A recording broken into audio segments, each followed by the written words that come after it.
Opa, tranquilo pessoal, como vocês estão? Pois é, estamos aqui para a quarta parte da nossa aula sobre industrialização brasileira.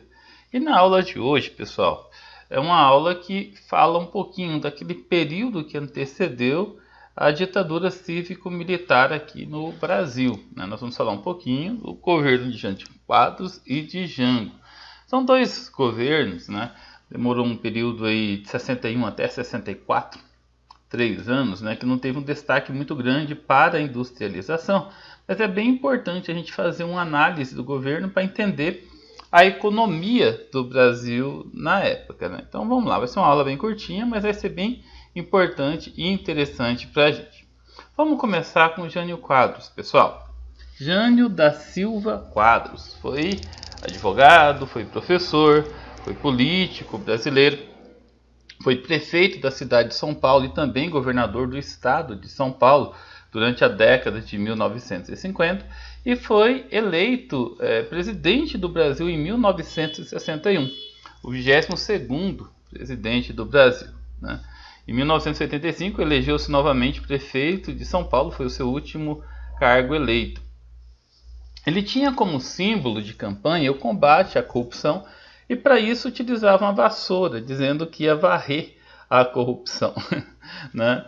Ele assumiu o governo no dia 31 de janeiro e renunciou no dia 25 de agosto de 1961.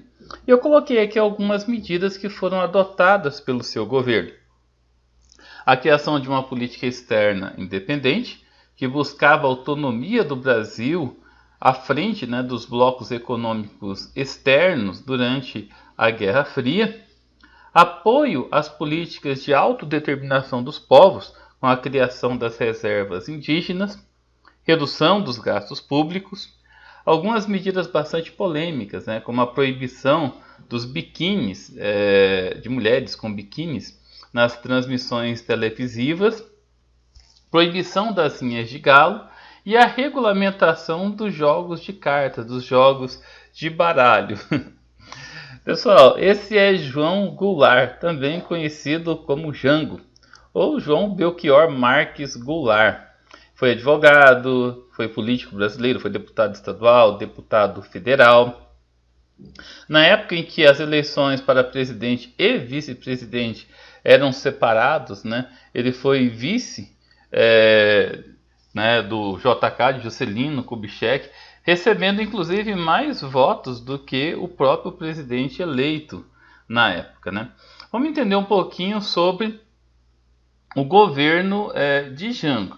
Ele assumiu, pessoal, num período bastante conturbado do Brasil. Ele assumiu o poder logo após a desistência de Jânio Quadros.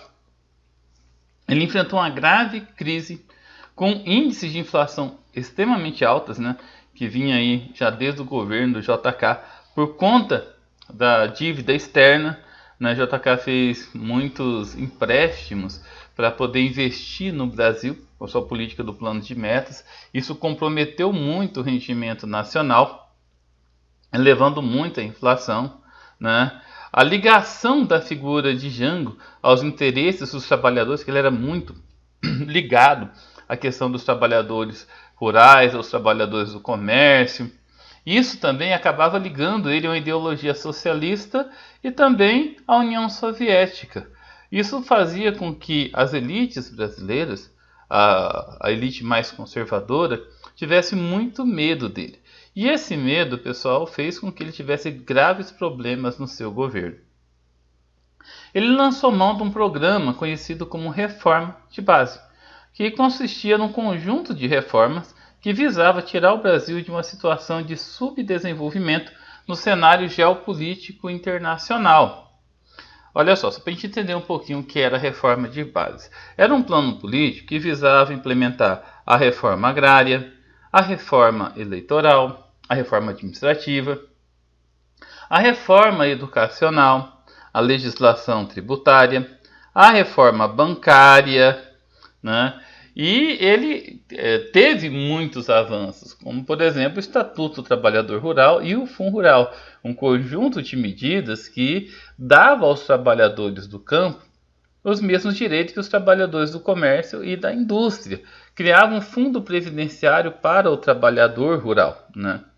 E mesmo tendo medidas tão importantes e fundamentais para o Brasil, a elite brasileira, né, que era aliado aí às empresas estrangeiras, não concordavam muito com isso, né, e teve uma desconfiança muito grande desse governo. Então, os setores mais conservadores da sociedade passaram a investir em entidades, né, empresas estrangeiras enviavam recursos também para essas entidades que alimentavam aí instituições, pessoal, que eram contrárias ao governo, instituições que tinham campanhas, inclusive publicitárias, né, contra o governo, que investiam inclusive em campanhas políticas contra o governo, né, de partidos contrários ao de João Goulart. O próprio Estados Unidos, que tinha interesses antagônicos, né, que não gostavam muito dessa política mais socialista, mais voltada para os trabalhadores, e tinha aí representantes do serviço de inteligência, a CIA, em vários países da América Latina, né, os próprios Estados Unidos se empenhou em derrubar o governo, né, em acabar com o governo por entender que ele tinha um forte viés socialista e que poderia implementar aí um socialismo na América Latina. Aqui imagens, né, de marcha de grupos conservadores, marcha da família com Deus e pela liberdade, né? Na época, instituições como a Ordem dos Advogados do Brasil, a CNBB, né, apoiaram essas manifestações que acabaram culminando com a queda do governo de João Goulart, né, do Jango. Em 31 de março de 1964, as Forças Armadas saíram às ruas de Brasília e tomaram o poder no Brasil, que foi configurado dia 1º de abril, e destituíram o governo de João Goulart. Bom, pessoal, é isso aí. As imagens são um pouco fortes, mas são todas imagens públicas que estão aí na internet, né? Espero que vocês tenham entendido um pouquinho do governo de Jânio Quadros e também de João Goulart. E essa foi a nossa quarta parte de industrialização brasileira. A quinta parte, né? Daqui a pouco eu já gravo para vocês. Nós vamos falar do período da ditadura cívico-militar aqui no Brasil. Valeu, gente. Fiquem com Deus e até a próxima. Tchau, tchau.